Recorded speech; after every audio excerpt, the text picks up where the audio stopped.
नाज़रीन, इसराइल इस वक्त अपनी बर्बरियत, अपनी वाहियाती और अपनी होचा हथकंडी के ऊपर उतर आया है और उसने फलस्तीन को निशाना बनाया है। और इस वक्त जो है वो सारी की सारी मुस्लिम कंट्रीज जो है वो उन सब की नजर जो है वो इस वक्त इसराइल के ऊपर है। मैं सवाल पूछूंगा, यूएन की ह्यूमन राइट्स की टीम कहां है? मैं सवाल पूछूंगा, वो ह्यूमन राइट्स की टीम कहां है जहां पर इस्लाम पर, जहां पर किसी पर जुल्म होता है, किसी पर इंसानी ज्यादती होती है, तो वो टीमें जो है वो आकर उस पर एहतजाज करती हैं। ये इसराइल को पट्टा क्यों नहीं डाल रहे? ये इसराइल के खिलाफ आवाज क्यों नहीं बढ़ा रहे? यूनाइटेड नेशन इस वक्त क्यों खामोश है?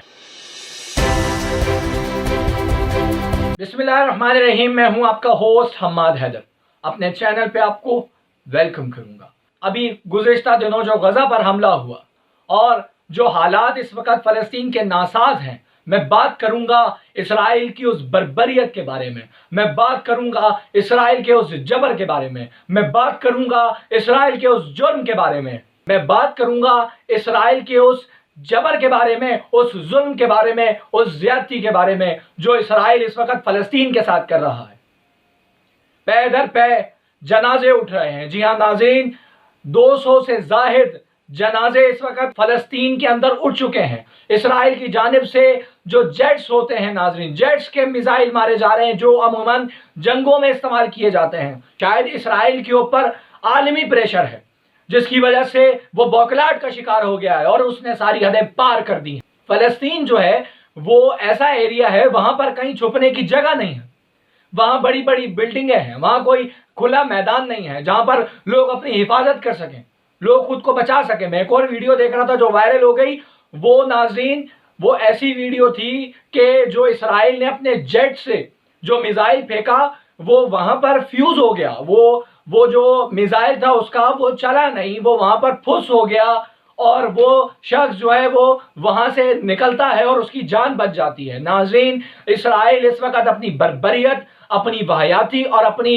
होचा हथकंडी के ऊपर उतर आया है और उसने फलस्तीन को निशाना बनाया है। और इस वक्त जो है वो सारी की सारी मुस्लिम कंट्रीज जो है वो उन सब की नजर जो है वो इस वक्त इसराइल के ऊपर है। मैं सवाल पूछूंगा, यूएन की ह्यूमन राइट्स की टीम कहां है? मैं सवाल पूछूंगा, वो ह्यूमन राइट्स की टीम कहां है जहां पर इस्लाम पर, जहां पर किसी पर जुल्म होता है, किसी पर इंसानी ज्यादती होती है, तो वो टीमें जो है वो आकर उस पर एहतजाज करती हैं। ये इसराइल को पट्टा क्यों नहीं डाल रहे? ये इसराइल के खिलाफ आवाज क्यों नहीं बढ़ा रहे? यूनाइटेड नेशन इस वक्त क्यों खामोश है? जी हां, मैं मुसलमानों से कहूंगा कि अब मुसलमान हम एक हो जाएं। देखें, अभी हम कश्मीर पर जो हमारे भाइयों के साथ, हमारे मुसलमान भाइयों के साथ जो जुल्म और बर्बरियत हिंदुस्तान कर रहा है, अब इस मर्तबा फलस्तीन के अंदर जो जुल्म और बर्बरियत इसराइल कर रहा है, हम मुसलमानों को हमेशा निशाना बनाया जाता है। हम मुसलमानों के खिलाफ हमेशा जो है वो इसी तरह प्रोपेगंडे करके हम मुसलमानों को मारा जाता है।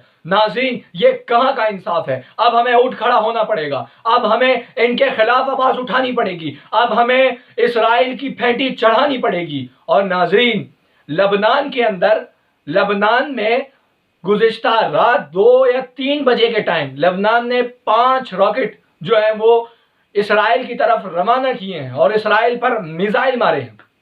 लबनान ने भी अब अपनी कार्रवाई डालना शुरू कर दी है, ईरान भी साथ है और तुर्की भी जो है वो इस वक्त फलस्तीन की हिमायत के अंदर आ गया है। इजिप्ट ने जो है, जो इस फलस्तीन के जो साथ रखता है एरिया, उसने जो है वो अपना बॉर्डर खोल दिया है। जो भी इस मिसाइल का निशाना बन रहे हैं उनके लिए जो एम्बुलेंस वगैरह और उनको जो है वो तिब्बी इमदाद के लिए उन्होंने अपने हॉस्पिटल्स खोल लिए हैं, बेड के अरेंजमेंट कर लिए हैं। पाकिस्तान के ईदी साहब ने भी, फैसल ईदी ने भी जो है वो अपनी गाड़ियां भिजवा दी हैं और वो खुद इस वक्त लुक आफ्टर कर रहे हैं वहां के इस वक्त हालात को। नाज़रीन, जुल्म तो फिर जुल्म है, बढ़ता है तो थम जाता है, खून तो फिर खून है, गिर जाएगा तो जम जाएगा। इस वक्त कहां है वो ह्यूमन राइट्स की टीमें? इस वक्त कहां हैं वो लोग? इस वक्त जो जुल्म और बर्बरियत और इस वक्त जो इसराइल ने अपनी ओछा हथकंडी अपनाई है, इसराइल को शर्म आनी चाहिए। और ये बात याद रखे कि अब मुसलमान एक हो रहे हैं। तुम्हारी ये हरकतों की वजह से अब हम मुसलमान एक हो रहे हैं और जिस दिन हमने फतह का परचम बुलंद करके अपने हाथ में इस्लाम का झंडा उठाया, तो उस दिन याद रखना इसराइल तुम्हें हम सफा हस्ती से मिटा देंगे। तुमने मुसलमानों के कल्ब पर नजर डाली है, तुमने मुसलमानों के दिलों पर नजर डाली है। फलस्तीन, मस्जिदुल अक्सा हमारा दिल है, हमारे इस्लाम का हिस्सा है और हम तुम्हें यहां पर आंख नहीं डालने देंगे और इंशाअल्लाह हम तुम्हारी बोटी बोटी कर देंगे। और याद रखना कि बदर के अंदर भी 313 थे हजारों के मुकाबले में। तुम ये समझ रहे हो कि फलस्तीन के कोई तादाद नहीं है, ये तादाद छोड़ दो तुम मुसलमानों की। तुम्हारे बुजुर्ग भी यही किया करते थे कि मुसलमानों की तादाद कम है। 313 आए थे लाखों के मुकाबले में, हजारों के मुकाबले में, और वो हजारों का मुकाबला कर गए 313। और तुम्हें एक और मंजर दिखाता हूं, 72 थे करबला में, 9 लाख का मुकाबला किया है उन्होंने। तो यजीद था, हुसैन है, इसलिए जुल्म नहीं रहेगा और फलस्तीन रहेगा। इसी के साथ हम्माद हैदर को दीजिएगा इजाजत कि अपना बहुत ख्याल रखिएगा। इंशाअल्लाह मुलाकात होगी एक नई वीडियो के साथ। अल्लाह हाफिज।